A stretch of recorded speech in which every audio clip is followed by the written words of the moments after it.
So Chapter 25, Money, Banks, and the Federal Reserve System. We'll cover what is money and why do you need it, how is money measured in the United States, how do banks create money, the Federal Reserve System, and we'll briefly discuss the quantity theory of money. So money is one of mankind's most important things. Economists consider money to be any asset that people are generally willing to accept in exchange for goods and services or payments of debts. By definition, an asset is anything of value owned by a person or firm. So we will begin by considering the role that money serves and what can be used as money. Then we'll consider modern forms of money and the roles of banks and governments in creating and managing money. And finally, we'll create a model for relating prices to the amount of money. So what is money and why do we need it? Suppose we're living before the invention of money. So if you wanted to trade, you would barter, trading goods and services directly for other goods and services. Trades would require a double coincidence of wants. What that really means is, when I'm bartering, if I had sheep and you had grain, you would have to want the sheep and I would have to want the grain to exchange. So if I only needed one sheep but I needed lots of grain, then the exchange, like how many sheep can I exchange? So the problem became the sheep had value to different people, but not specifically to the person that I was trying to exchange with for grain. So basically that's a barter system. Barter systems exist in today's economy, right? Barter systems exist in jail. Barter systems exist in the underground economy. So it still exists, but in general, we use money because a double coincidence of wants, both people wanting something. So eventually society started using commodity money, goods used as money that also have value independent of their use of money, like animal skins or precious metals, gold, right? The existence of money makes trade easier, and this allows specialization, an important step for developing an economy. Remember, we talked about specialization in Chapter 2, the basis of trade, right? So the four primary functions of money. So the one, money is a medium of exchange. Money is accepted to a wide variety of people as a form of payment of goods and services. If we were in the bartering situation, you would have to want a sheep if that's what I was trying to exchange with you. A unit of account. Money allows a way of measuring value in a standard manner. A store of value. Money allows people to defer compensation to a later date by storing value. Other assets can do this too, but money does it particularly well because it's considered liquid and easily exchanged for goods. And a standard of deferred payment. Money facilitates exchanges across time when we anticipate that its value in the future will be predictable. So we wouldn't want to use, for example, an orange for money because it wouldn't hold value, and because it would actually rot in that period of time, right? So that's how we kind of think of these things.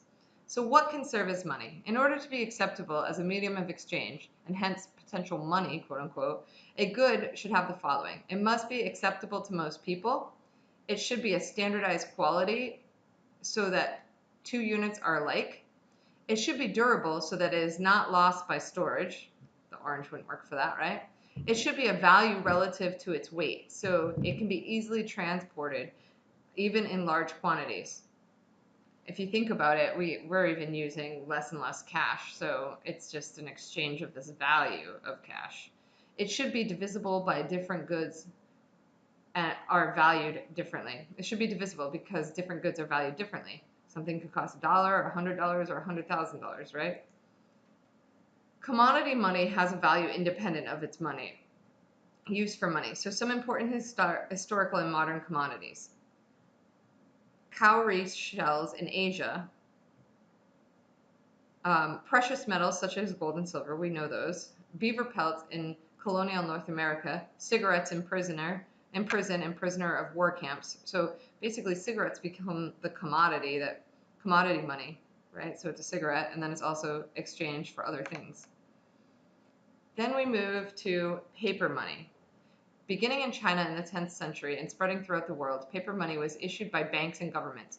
The paper money was exchangeable for some commodity, typically gold, on demand. In modern economies, paper money is generally issued by a central bank run by the government. The Federal Reserve is the central bank of the United States. However, money issued by the Federal Reserve is no longer exchangeable for gold. We no longer have the gold standard, nor is any current world currency. Instead, the Fed issues currency known as fiat money. So we no longer work on commodity money. We now have fiat money. Fiat money refers to any money, such as a paper currency, that is authorized by the central bank or governmental body that does not have to be exchanged by the central bank for gold or some other commodity money. Fiat money has the advantage that governments do not have to be willing to exchange it for gold or some other commodity on demand. This makes central banks more flexible in creating money. However, it also creates a potential problem. Fiat money is only acceptable as long as households and firms have confidence that if they accept paper dollars in exchange for goods and services, the dollars will not lose much value during the time they hold it. If people stop quote unquote believing in fiat money, it will cease to be useful. Since it's no longer a commodity backed by gold, which is useful outside of money, right? Since it's no longer that, people have to believe. So households and firms, confidence, right?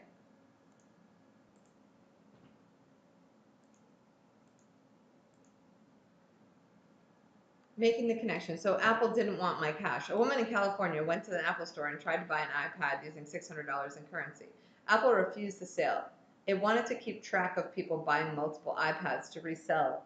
So it was only accepting credit card or debit card, and that credit card or debit card could not be used to buy more than X amount of iPads. So they're controlling that.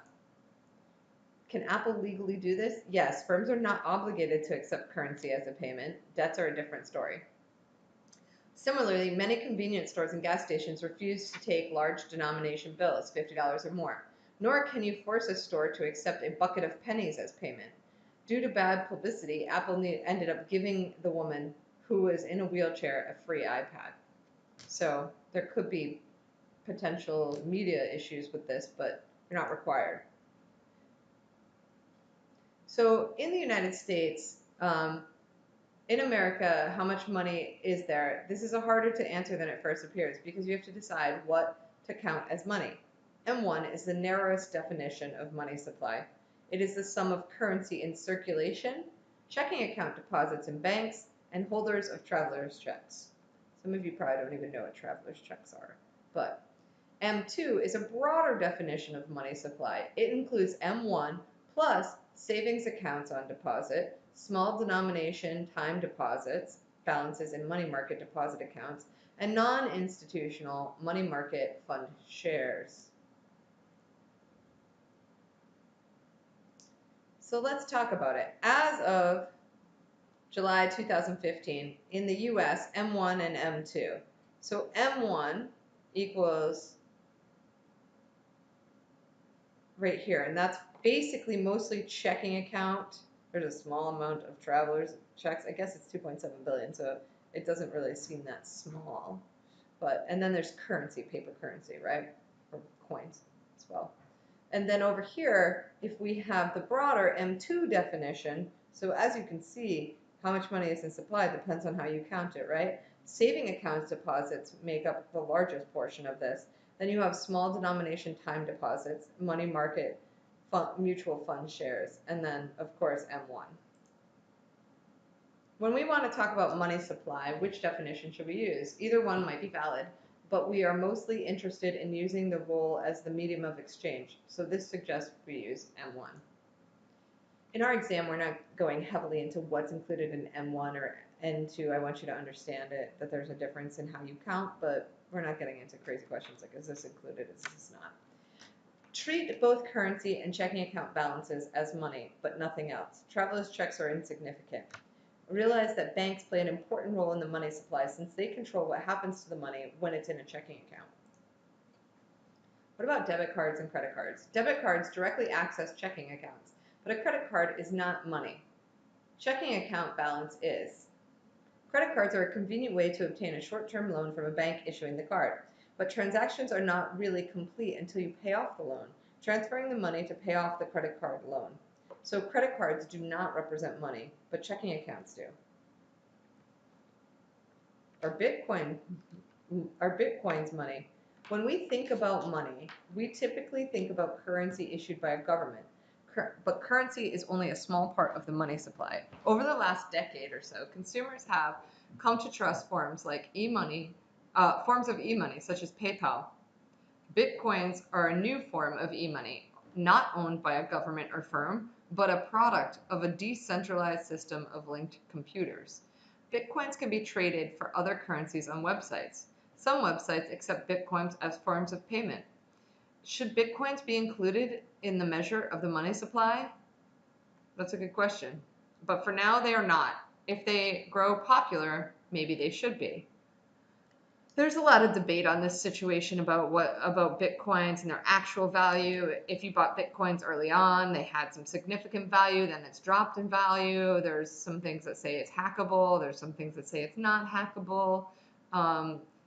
But this all comes down to faith, right? This Bitcoin scenario, it's a realm of faith because it's perceived value in the marketplace, just like fiat currency.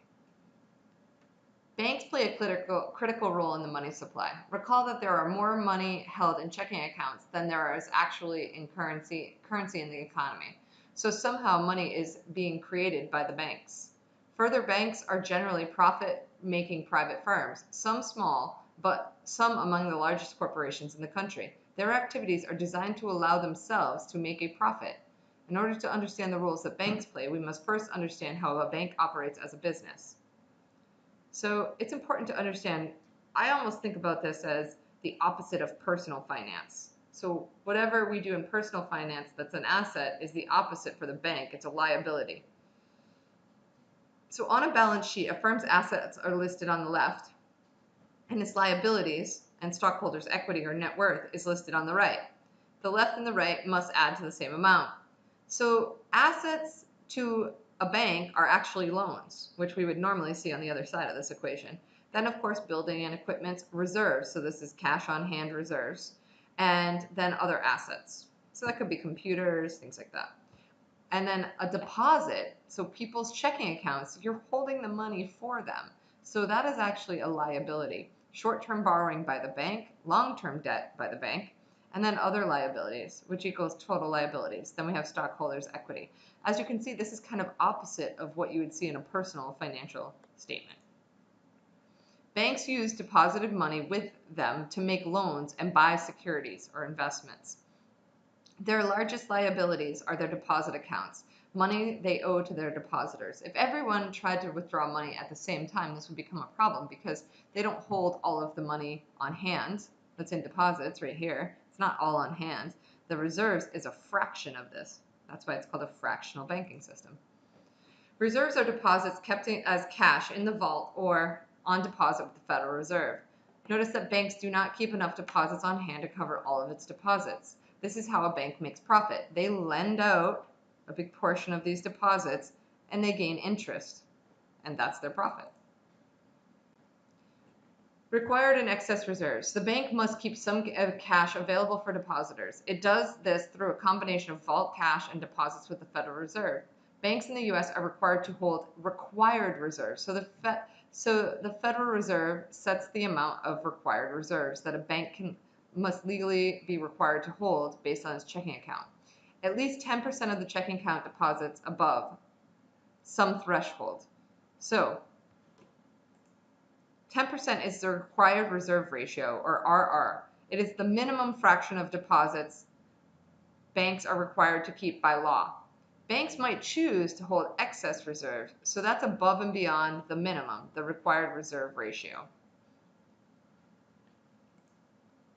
So money creation at Bank of America. So this is a T account, remember accounting, so back to T accounts, right? And it's stripped down version of a bank balance sheet to show how a transaction changes a bank's balance sheet. When you deposited $1,000 in currency, Bank of America increases its reserve by 1,000 and its deposits, which is a liability, by 1,000. The currency component of the money supply decreases by 1,000 since $1,000 is no longer in circulation, but the checking deposits component increases by 1,000. So there's no actual change when you do this, when you deposit money into a bank in the money supply yet. Then Bank of America goes and loans out So Bank of America needs to make a profit. So it keeps 10% on reserve, right? So 100. And then lends out the rest by creating a $900 checking account deposit over here. Loan, deposit. So following the money,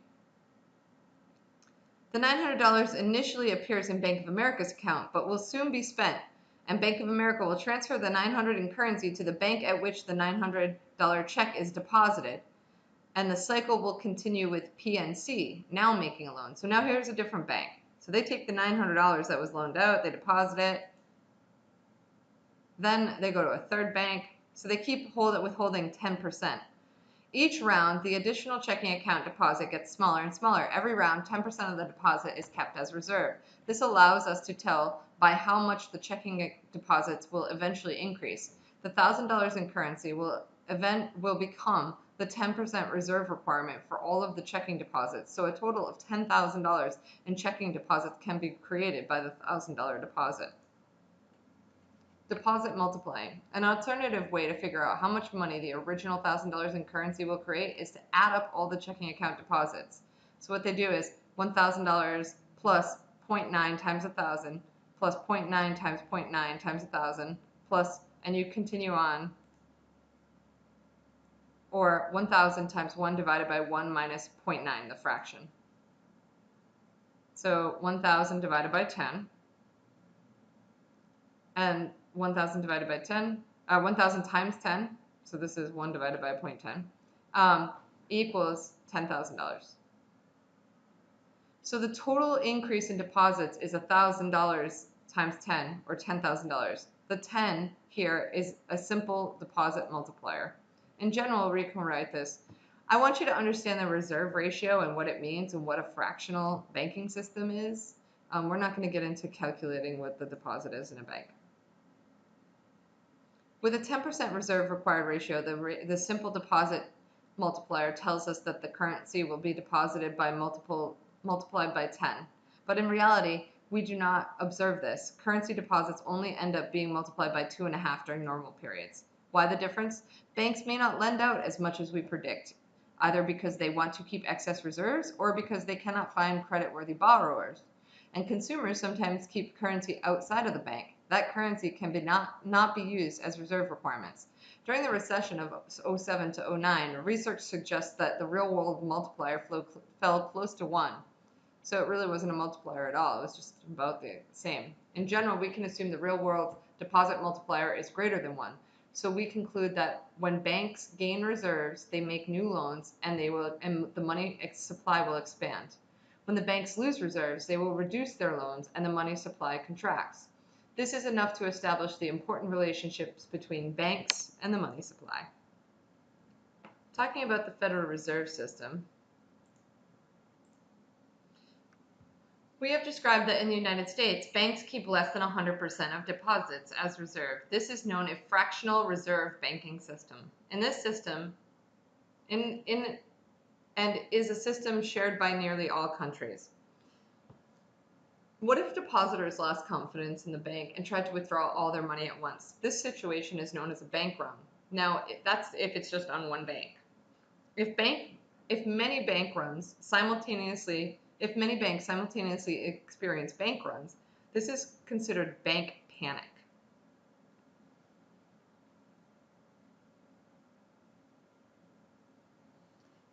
So, bad news. Depositors question the value of the bank's underlying assets. So there's a bank run. Depositors line up and demand instant return of their funds. The bank pays until money runs out. Contagion. Depositors demand funds from other banks. So basically, this fear sparks other people. Banks react. Banks sell assets and reduce loans to households and firms. The economy output, employment, and asset prices decline, causing more bank failures. And it's a vicious circle. So the feedback loop during banking panic can be very quick. Central banks like the Federal Reserve can help prevent banking panic and bank runs by acting as a lender of last resort, promising to make loans to banks in order to pay off depositors. This assurance can break the negative feedback loop. Why was the Federal Reserve established? So in late 19th century, early 20th century, the United States experienced several bank bank panics. In 1914, the Federal Reserve System started, quote unquote, it's referred to as the Fed, makes loans to banks called discount loans, charging a rate of interest called a discount rate. During the Great Depression of the 1930s, many banks were hit by bank runs. Fearing encouraging bad banking practices, the Fed refused to make discount loans to many banks, and more than 5,000 banks failed. Today, many economists are critical of the Fed's decision in the early 1930s, believing they made the Great Depression worse. In 1934, Congress established the Federal Deposit Insurance Corporation, or the FDIC. When you go to the bank, you usually see a little thing that says, this is FDIC insured. So the FDIC insures deposits in many banks up to a limit of currently 250,000. The government guarantee has helped to limit bank panics. Bank runs are still possible. During the recession of 2007 to 2009, a few banks experienced runs from large depositors whose deposits exceeded the FDIC limit. So this is the Federal Reserve System. In 1913, Congress divided the country into 12 Federal Reserve districts, each of which provides services to banks in the district. As you can see, there's Boston, New York, Philadelphia. The Board of Governors is in D.C. Then there's Richmond, Atlanta, Cleveland, Ohio, Chicago, St. Louis, Minneapolis, Kansas City, Dallas, and one in San Francisco. But the real power of the Fed lies within Washington, the Board of Governors. In 2016, the Board of Governors chair was Janet Yellen. The Fed is also responsible for managing the money supply. The Federal Open Market Committee, or FOMC, conducts America's monetary policy. So, reminder, the Fed sets monetary policy. The actions of the Federal Reserve takes to manage money supply and interest rates to pursue macroeconomic objectives. So, the main tool for managing the money supply, or open market operations, is open market operations. Open market operations is the buying and selling of Treasury securities by the Federal Reserve in order to control money supply. If the Fed wants to increase money supply, the Fed directs its trading desk in New York to buy U.S. Treasuries. So when the Fed wants to increase money supply, they buy Treasuries. Why? They take the Treasury off the market and increase the cash in the market. Treasury bills, notes, and bonds, which are short terms, one less in a year, long term, medium term, and long term. So T-bills are 1 year or less, Treasury notes are 2 to 10 years, and Treasury bonds are 30 years. And they are tradable loans to the U.S. Treasury. To decrease the money supply, the Fed sells its securities. These are open market operations, can occur very quickly and are easily reversible. So the Fed can enact this policy, buying and selling of treasuries, and then they can turn around and say, oh, we want to buy back some of those. We don't want that much money supply if there's too much money. Or if they want to increase the money supply, they just buy treasuries. Or if they want to decrease, they just sell treasuries. So open market operations in action. So in the banking system, Treasury bills would be minus 10 million and it would increase reserves. In the Federal Reserve, the asset would be Treasury bills, the liability would be reserves. So suppose the Fed engages in the open market purchase of 10 million. The banking system's T account reflects an increase in reserves and a corresponding decrease in assets due to the debt to the Fed. The banking system's reserves are liabilities for the Fed, but it gains assets equal to the debt owed to the banking system. Another tool, so the main tool for managing money by the Fed is open market operations, or the buying and selling of treasuries. Another Fed tool for managing money is discount policy. The discount rate is the interest rate paid on money banks borrow from the Fed. So these are other banks borrowing from the Fed. We can't go to the Fed and just borrow individually. By lowering the discount rate, the Fed encourages banks to borrow and hence lend out money. Remember, banks make money when they give out loans. So by increasing the money supply, what they'll do is they'll lower the interest that they charge other banks. Therefore, banks will want to borrow more. Therefore, when they borrow more from the Fed, they'll loan out more. And raising the discount rate has the opposite effect. So if we fear there's inflation, we might want to decrease the money supply. Therefore, raising the rates has the opposite effect. It reduces the money supply.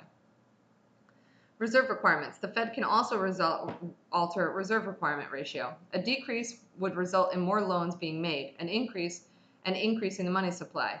If you increase the reserve requirements, that means they have to keep more on hand. That would result in fewer loans being made, therefore a decrease in the money supply. The rise and effects of the shadow banking system.